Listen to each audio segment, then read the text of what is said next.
bakunzi bo kumurongo official turabashuhuje, tubaye ikaze mu biganiro byacu. Kuri uyu munsi wa none rero twagarutse kuri homemade cyangwa se ibyo twikorera mu ngo. Ni bya bintu ushobora kujya kugura ku isoko ariko nawe ukaba wabyikorera mu ngo kubera gukoresha amafaranga y'umurengera ubigura mu mahahira atandukanye. Kuri uyu munsi wa none rero tugiye kubagezaho iyitwa Apres-Shampoo. Ni gute twakora Apres-Shampoo? Ni nyuma yuko abakiriya bacu badusabye kuyibigisha. Nyuma yo kubaha uburyo kidukora isabune y'amazi, shampoo isanzwe cyangwa se gukora isabune y'agati gakomeye. Kuri uyu munsi wa none twagarutse kuri Apres-Shampoo nk'uko twabisabwe n'abakiriya bacu. Apres-Shampoo ni imwe mu bikoresho nkenerwa bikorerwa mu nganda nini cyangwa intoya. Igakoreshwa nyuma yuko ukoresheje shampoo. Abantu benshi bamaze kumenyera neza shampoo, ariko ikintu batazi ni iyi ngiyi bita Apres-Shampoo. Ndaje nkubwira akantu k'ubwenge impamvu ugomba gukoresha Apres-Shampoo nyuma yuko ukoresheje shampoo. Urahita wumva neza impamvu nukoresha shampoo uzaba ukeneye na Apres-Shampoo kugira ngo umusatsi wawe ugumane umwimerere. Aya naryo zingiro rusange ryitwa Apres-Shampoo nk'uko izina ryabyo ribisobanura. Ni produit ukoresha nyuma yuko ukoresheje shampoo. Ibi ni ibintu bigendana, nabyita nk'abavandimwe cyangwa se nk'impanga. Nimba wakoresheje shampoo kugira ngo umusatsi wawe ugumane umwimerere uzakenera ikitwa Apres-Shampoo. Reka mbageze ako kantu k'ubwenge urahita wumva neza impamvu ukeneye gukoresha Apres-Shampoo. Ubusanzwe umusatsi ni acide, ugira ubusharire bwa 4.3. Ubwo nujya kureba upimishije ka gapapuro kacu gapima ubusharire uzareba hagati ya 4 na 5. Ibara riri hagati ya 4 na 5 niho uzahita umenya neza umusatsi uburyo ki ari acide cyangwa se ibara ryayo. Hanyuma ubwo iyo tuvuze ka gapapuro gapima ubusharire abantu benshi baba bakazi, bahita litmus paper. Ubusanzwe ubu none tuvugana ugiye Nyabugogo ntabwo karenza amafaranga 1500. Akangaka nukora isabune ugakora shampoo, produit yariyo yose ugomba kuzaba ufite litmus paper kugira ngo ubashe kumenya ahantu uza gutereka shampoo yawe, Apres-Shampoo, savon liquide n'ibindi bigiye bitandukanye. Rero nukoresha kariya upima umusatsi uzasanga uri hagati ya 4 n'ibice, uzasanga uri hagati ya 4 na 5. Ubusanzwe ukoresheje pH meter cyangwa se kiriya cyuma gipima gihita kigwa imibare ya direct, uzasanga umusatsi uri hagati ya 4.3 cyangwa se 4.5. Ariko nukoresha kariya gapapuro kadapresiza imibare ya nyayo cyangwa se katerekana imibare ya nyayo, uzasanga umusatsi uri hagati ya 4 na 5. Iriya bara ritukura ariko ridatukura cyane. Nupima shampoo uzasanga iri hagati ya 6 na 7. Ibara ririmo risa n'icyatsi cyerurutse. Ubundi ubusanzwe shampoo ifite utumaro tutari twinshi cyane ku musatsi. Harimo gukuramo imvuvu, ivumbi n'undi mwanda uturuka ku byuya mu musatsi. Birangira umusatsi usa n'ukanyaraye.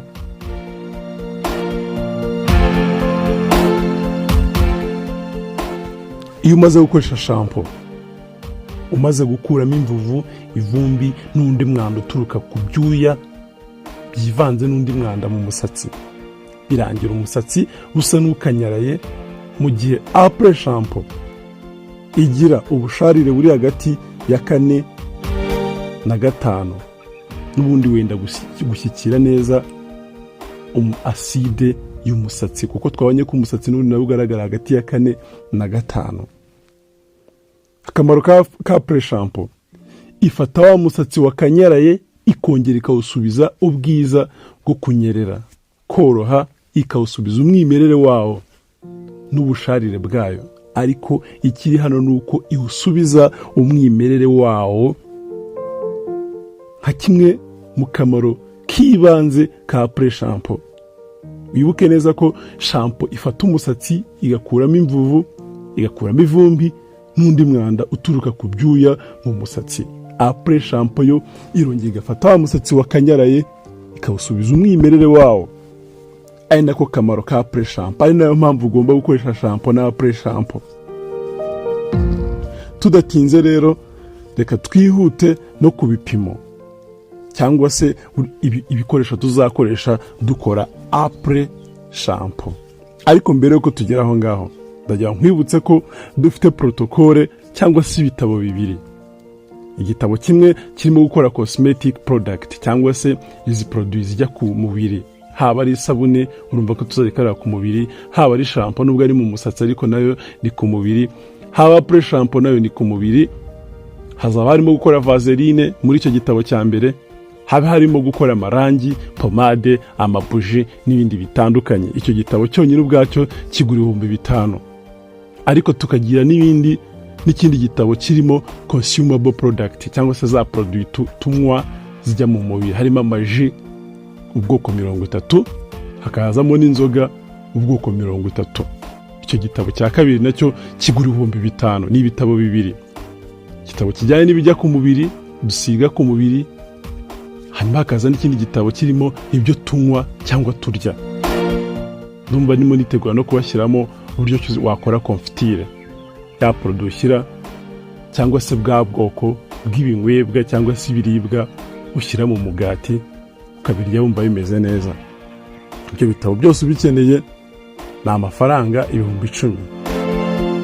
Ntago nashyizeho iki giciro kuko nyubeye ko iki gitabo gihenze, ariko mba mvuga nk'umuntu wakurikiranye gahunda zacu akifuza korana natwe cyangwa kubana natwe tugakomeza tugahana amakuru atandukanye. Niyo mpamvu bya bitabo byombi mbishyira ku mafaranga make. Ntago umuntu ashobora kuguha igitabo kirimo uburyo 30 bwo gukora amaji n'inzoga ngo uvugeremo amafaranga 5,000. Ntago umuntu yaguha gukora shampoo, gukora amavuta, gukora Apres-Shampoo, usibye ko Apres-Shampoo ntarayishyiramo ngo uvuge ngo uratanga 5,000.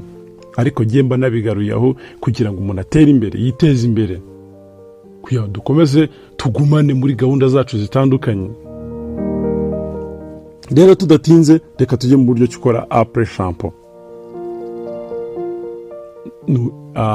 Nubujya gukora Apres-Shampoo uzakoresha ibikoresho hafi 12. Shakisha agakayi wandike, nawe ushobora guhita yikora protokole ya Apres-Shampoo hano. Dore ko iyi Apres-Shampoo naguhaye ni ya yindi iri commercial, ya yindi ushobora kujyana ku isoko ugahita uyikora ukayigurisha. Ura kenshi na kenshi umuntu yakwigisha gukora Apres-Shampoo mu buryo bwinshi butandukanye. Harimo iyo ubwawe ushobora gukora ikize kurenza ibindi byose, irimo ibikoresho byinshi cyane kurenza ibindi byose. Urugero buri ya Apres-Shampoo ushobora kudashyiramo ubuki, ariko undi akakwigisha gushyiramo ubuki, akakwigisha n'ingano iri hejuru, kuko ubuki ntacyo butwara muri Apres-Shampoo cyangwa shampoo.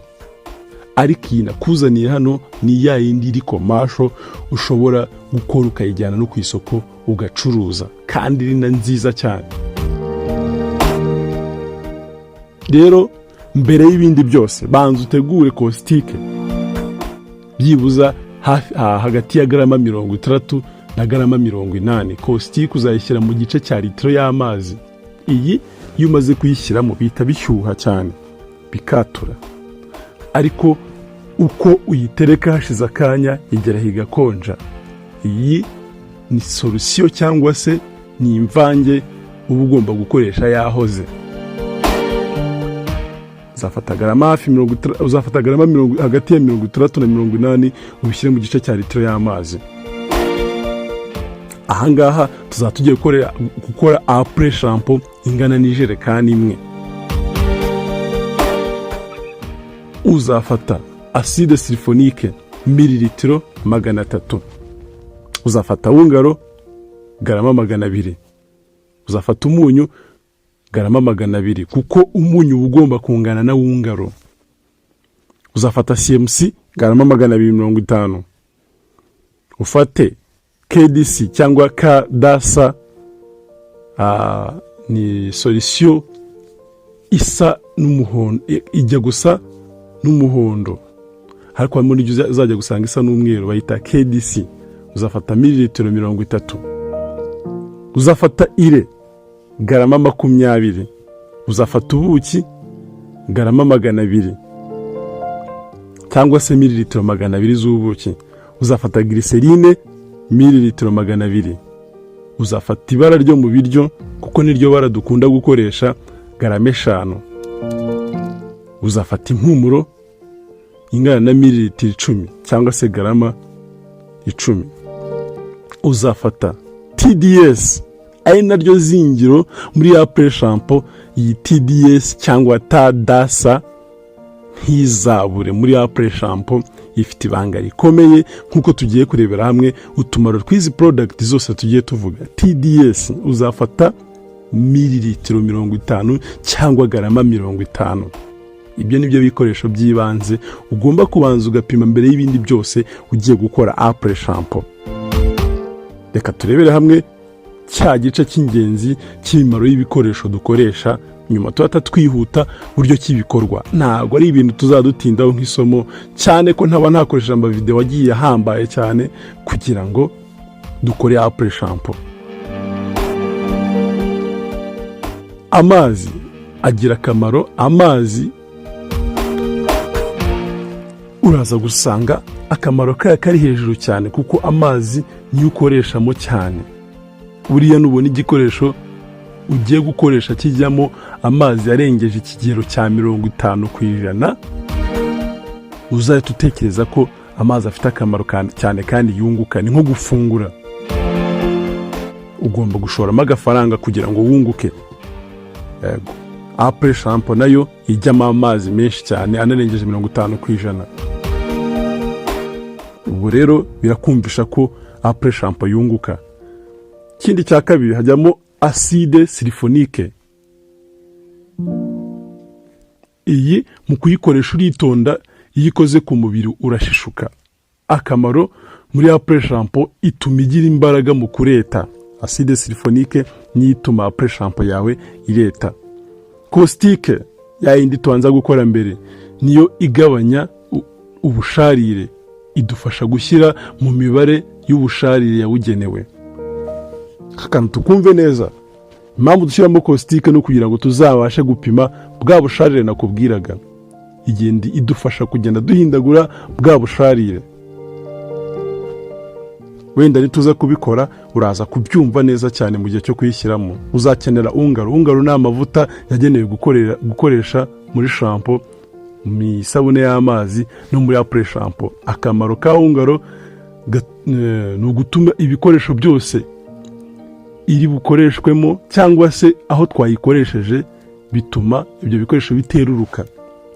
Tuvuge nimba dukoresheje ungaro muri Apres-Shampoo, umuntu uzakoresha Apres-Shampoo ntagazeruruka kubera iyi ungaro irimo na amavuta yabugenewe atuma ahantu hose wayakoresheje udashobora kweruruka. Nimba ungaro yagiye mu isabune y'amazi, icyo gihe nukora isabune y'amazi yo koza imodoka yawe ntizeruruka.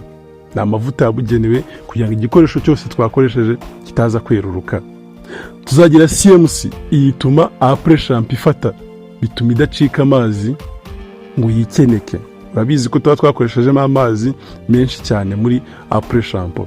Rero ibi ngibi nukoresha CMC bizatuma ya mazi yawe atikeneka, bizatuma azaguma yivanze kandi neza, bitume nanone Apres-Shampoo yawe ifata.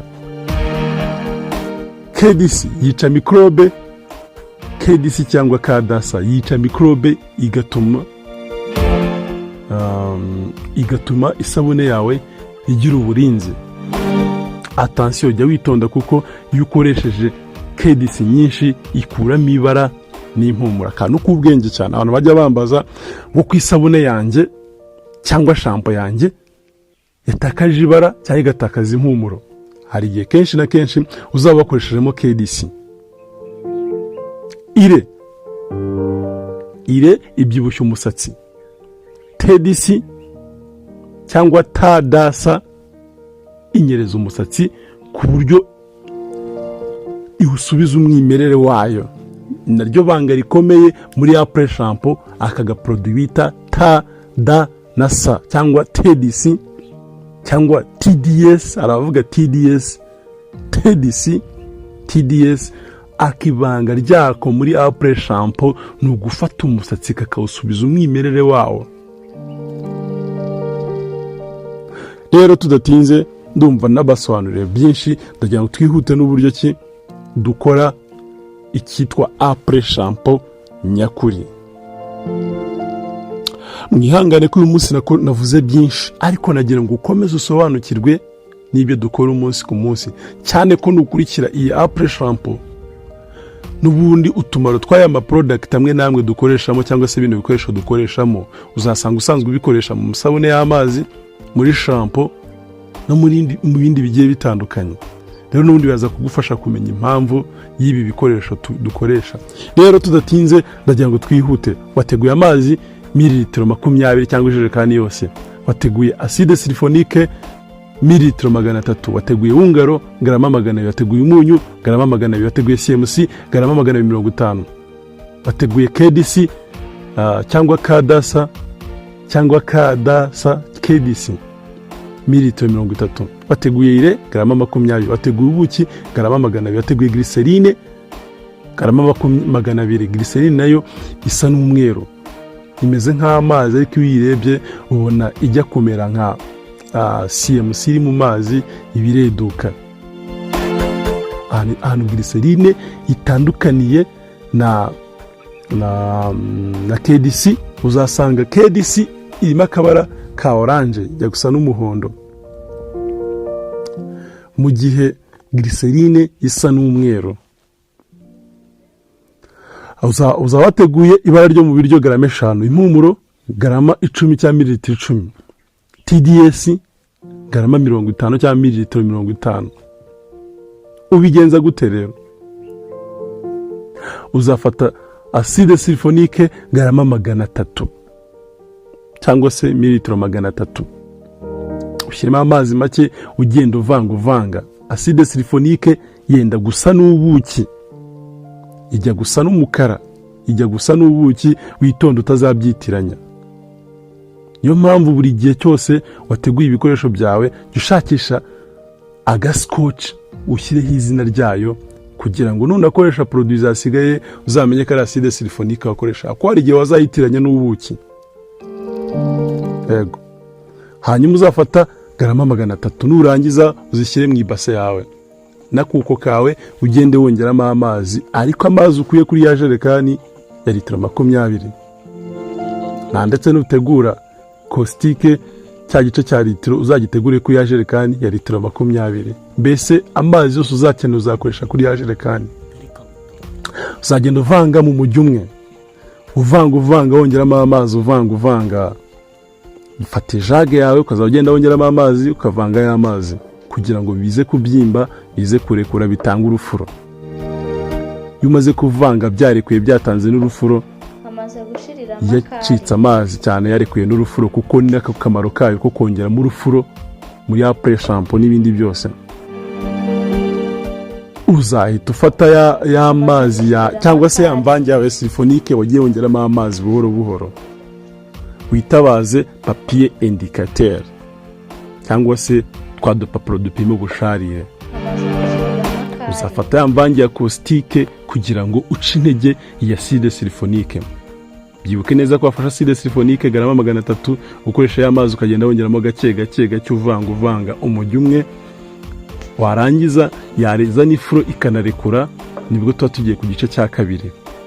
Uzasana ya caustique yawe wateguye ku ruhande yahoze, nurangiza ugende wongeramo utuzi, ugende wongeramo caustique buhoro, uvanga neza.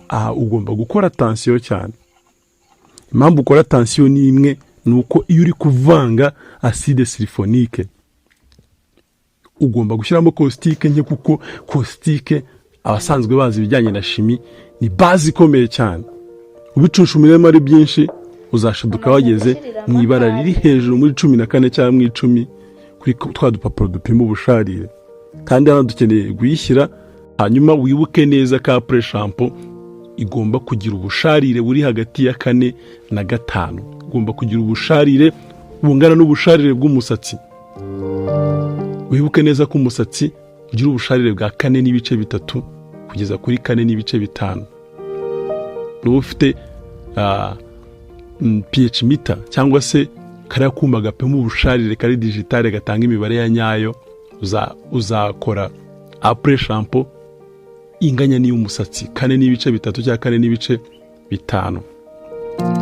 Hanyuma nurangiza uri kumva uzashyiramo ka caustique gake kugira ngo uzamure acide sulfonique. Acide sulfonique iri kuri 1 na 2, hagati ya 1 na 2, rero kugira ngo tuyishyire kuri 4.3 ni hagati ya 4 na 5. Ni naho uzatereka Apres-Shampoo yawe. Uzagenda wongeramo caustique uvanga, upime bwa busharire ugeze muri rya bara rigaragara ko riri hagati ya 4 na 5. Numara kuhageza, attention aha hantu hari igihe ushaka kurenza ugashita ukwigejeje mu 8. Iki gihe bizagusaba kongera gutoba acide sulfonique kugira ngo wongeremo gake gake witonze kugira ngo uyitereke hehe, wageze muri base hejuru, ariko bibasaba kugira ngo uyigabanure hasi. Nuba warengeje ibipimo byawe wasutsemo cya caustique cyinshi, bizagusaba kugira ngo ushyiremo acide sulfonique, ugende ugabanya. Nyine utobeka acide sulfonique ku ruhande, ugende wongeramo ugabanya mpaka kwigejeje hagati ya 4 na 5. Hanyuma nyuma yaho numara gufata sulfonique washyizemo caustique biri hagati ya 4 na 5, ari nabwo busharire bwa Apres-Shampoo yacu. Uzafata indi base irimo ungaro garama 200 n'indi ungaro n'umunyu garama 200. Ubusanzwe ungaro n'umunyu birajyana kandi biba bifite ibipimo bingana. Wanashyiramo ungaro ushaka n'umunyu ushaka, byose nubwo washyiramo ikiro ku kiro nta kibazo, ariko nushyiramo ikiro ku kiro uzamenya ko uzaba ugiye gukora Apres-Shampoo irengeje mililitiro 200 cyangwa mililitiro 20 cyangwa se ijerekani y'amazi. Ariko hano turi gukora Apres-Shampoo ingana n'ijerekani yose cyangwa se litiro 20. Uzafata ungaro n'umunyu ubishyire mu yindi base. Hanyuma nurangiza ubishyire ku ruhande. Uzafata indi base nini cyane, ubwo imaze ku ibase ya 3. Hari base irimo acide sulfonique, twongeyemo caustique, tukabipima ubusharire kugeza kuri 4 na 5. Ariko tuzanye ungaro n'umunyu garama 200 n'umunyu garama 200, ubishyire mu yindi base. Hanyuma ufate amazi yasigaye yose, yubereza kuri ya jerekani wagiye ukuraho amazi ukoresha nimwe bya mbere byabanje. Uzafata amazi asigaye uyashyire mu yindi base nini cyangwa se mu kadomoro. Hanyuma nurangiza ufate za CMC garama 250, ugenda ushyiramo agafu gake gake ka CMC muri za garama 250, uvanga wihuse muri ya mazi yasigaye. Uvanga wihuse, ushyire ugenda unyanyagizamo umeze nk'uminjira kuburyo uyivanga neza byihuse. Byaza kurangira CMC garama 250 zivanze muri ya mazi yasigaye. Hanyuma nurangiza tugize imvange 3. Dufite imvange ya acide sulfonique, dufite ungaro n'umunyu biri ku ruhande, tukagira na CMC twavanze muri ya mazi yasigaye. Byivange neza nta ntirima zisigaye za CMC. Nufata CMC ukayicuriramo muri ya mazi bizatuma itivanga neza, ariko nugenda uvangamo agafu gake gake bizarangira muri ya mazi yose CMC yivanze. Hanyuma igikorwa kibe kiratangiye sasa. Kwikubitiro uzafata umunyu na wungaro unyuzemo kuko wabanza ubivange nta kintu urashyiramo. Hanyuma ugenda uvangamo ya mvange ya acide sulfonique washyizemo caustique. Uzagenda uvanga buhoro buhoro wongeramo paka ya acide, nkuko twagiye dukora acide sulfonique tuyivanga n'amazi. Nubundi ntabwo uzafata acide sulfonique ngo itubicuriramo. Uzafata ijage yawe ugenda udaha muri acide sulfonique usuka muri wungaro n'umunyu. acide sulfonique usuka muri ngaro n'umunyu buhoro buhoro uvanga. Ibingibi imvange ya ngaro n'umunyu birabyimba, ukavanga bikabyimba. Uko ugenda uvangamo acide sulfonique bigenda bibyimba paka bikaza kurekura, bigahita bitanga n'urufuro. Ariko nibidatanga urufuro igashiriramo, uzahita ukoresha ya mvange ya gatatu irimo CMC. Fate ya mvange irimo CMC, ubwo ni nkaho ugiye kunganira acide sulfonique, hanyuma ushyiramo na CMC. Ugenda ushyiramo ya mazi wavangiyemo CMC porampora, kuko hari igihe ndabizi neza ko iyi acide sulfonique nuvangamo bitazahita birekura, bizakomeza bibyimbe. Hanyuma uzafata Apres-Shampoo yawe ugende wongeramo ya mazi arimo CMC, ugende wongeramo uvanga muri ya mvange ya ngaro n'umunyu, ariko wanashyizemo ya mazi ya acide sulfonique amwe twashyize ku busharire bwa 4.5. Ugende uvanga na ya mazi arimo CMC. Uzakora attention, kuko ubusanzwe ndabizi neza kuzi Apres-Shampoo ukuntu ibimeze. Uzavanga mpaka ugize imvange ya Apres-Shampoo.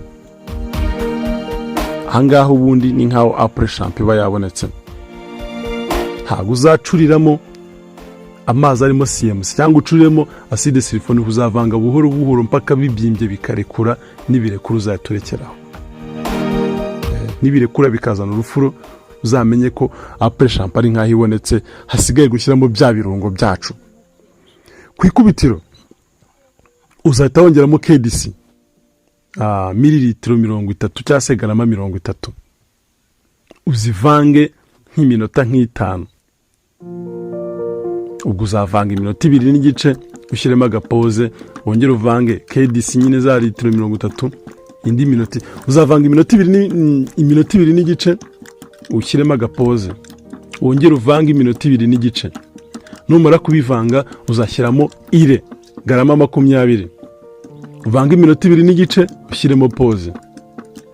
Yenda uzashyiramo pause hafi nk'iy'umunota umwe, wongere uvange iminota 2 n'igice. Ntabwo ari akazi koroshye. Nyuma yaho uzashyiramo ubuki garama 200 cyangwa se mililitiro 200, uvanga iminota 2 n'igice, ushyiramo pause y'umunota umwe, wongere uvange iminota 2 n'igice.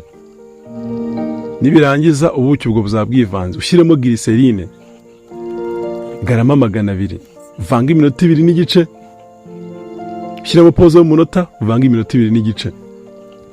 Ubwo glycerine nayo izaba yivanze.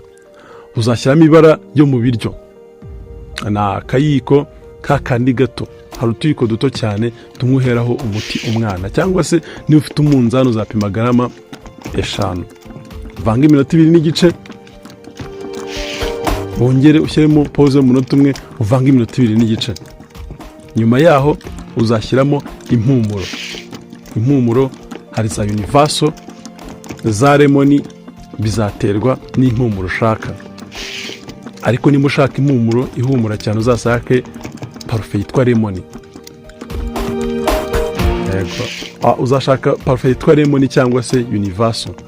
Hari parufe zitandukanye hariya cyangwa se impumuro zitandukanye, igurirwa mu mahahira atandukanye. Uzashyiramo mililitiro 10 cyangwa se garama 10, ni hafi kari agafuniko ka glycerine. Glycerine isanzwe iriya dufunguza amavuta yo kwisiga, uzashyiramo agafuniko kamwe. Hanyuma uvange iminota 2 n'igice, ushyiremo pause. Nanone uvange indi minota 2 n'igice. Byose muri bino produit zose uzagenda twongeramo. Uzajya zivanga iminota 5, ariko ni 2 n'igice, ugashyiramo pause y'umunota, ukongera 2 n'igice. Uzatumenya neza cyangwa se wishuwa ko ya produit yivanze. Hanyuma dusoza, cyangwa se produit yanyuma ijyamo, bayita TDS cyangwa TDC cyangwa TDASA. Uzashyiramo garama 50 cyangwa mililitiro 50, byose birangana. Uvanga iminota 2 n'igice, ushyiramo pause, wongere uvanga iminota 2 n'igice. nusoza kuvanga iyi produit bita TDS ari nayo yani isoza, uzaba ufite Apres-Shampoo nziza cyane imeze neza, izafasha umusatsi wawe kumera neza cyangwa se gusubirana umwimerere, kuko shampoo ishegesha umusatsi kuko ibirimo ikuramo umwanda utandukanye. Apres-Shampoo izazi usubiza umwimerere wayo. Hanyuma nk'ubusanzwe urabizi neza Apres-Shampoo ukuntu bimeze, cyangwa se dufatira uburyo cy'isabune y'amazi bimeze, n'ubundi Apres-Shampoo niko bimeze. Ugomba kugeza kuri cya kigero, si ngombwa ko amazi wavanze na CMC ugomba kwimariramo mu gihe ubona byarekuye. Hari igihe azasigara amazi arimo CMC, ntabwo ari ngombwa kubicuriramo byose. Nakubwiye kugenda uvanga buhoro buhoro paka bikomeye bikarekura bikamera nk'isabune y'amazi cyangwa se shampoo y'ibifasha cyane, ariko izamere nk'isabune y'amazi kuko Apres-Shampoo niko imeze. Bakunze kumva official rero turabashimira. Shimira wakanze subscribe, shimira wakanze like, shimira wakanze share y'ibiganiro byacu. Dushimire wowe udahwema kuduha ibitekerezo bitandukanye. Ku gitekerezo cyangwa inyunganizi naho tumvise waduhamagara kuri 072 99 3 3. Wawe uri mu bihugu byo hanze ugakanda ikimenyetso cyo guteranya 550 729 20 3 3. Waba ukeneye protocole yacu duhamagara n'ubundi kuri iyo nimero. Iyi nkunga ikomeye cyane. Ni ibitabo bibiri. Igitabo kimwe kirimo produit dusiga ku mubiri, haba ari sabune, amashampoo, vaseline, pomade n'ibindi n'amarangi. Ariko nanone akazi ikindi gitabo kirimo ibyo turya n'ibyo tunywa. Ni ibitabo bibiri. Harimo amaji, ubwoko bwo gukora ji n'ubwoko bwo gukora inzoga, hafi n'ubwoko bugera kuri 30. Mu gihe ubikeneye n'ubundi duhamagare kuri ya nimero 072 99 3 cyangwa se mu bihugu byo hanze ugakanda ikimenyetso cyo guteranya 550 2 550 729 20 3 ibitabo tubiguha bifotoye biri hadi, cyangwa se tukabiguha kuri email cyangwa kuri WhatsApp umaze kwishyura amafaranga asabwa. Ushaka kimwe muri ba bitabo ni 5,000, wabishakira hamwe byombi ni 10,000. Ikindi tukwemera tuguha assistance cyangwa se kugusobanurira aho tumvise muri cya gitabo. Si ngombwa cyane ko tuza kukwigishiriza iwawe, gusa iyo dukeneye nabyo nta kibazo, ariko ufite kino gitabo biba bihagije. Gisigaye no kumpamagara ukambaza ngo mbigenze ne ko ngiye gukora kino na kino. Kwemera assistance ku gitabo cyacu cyangwa se kuri ya bitabo byacu mu gihe wakiguze. Hasta la vista.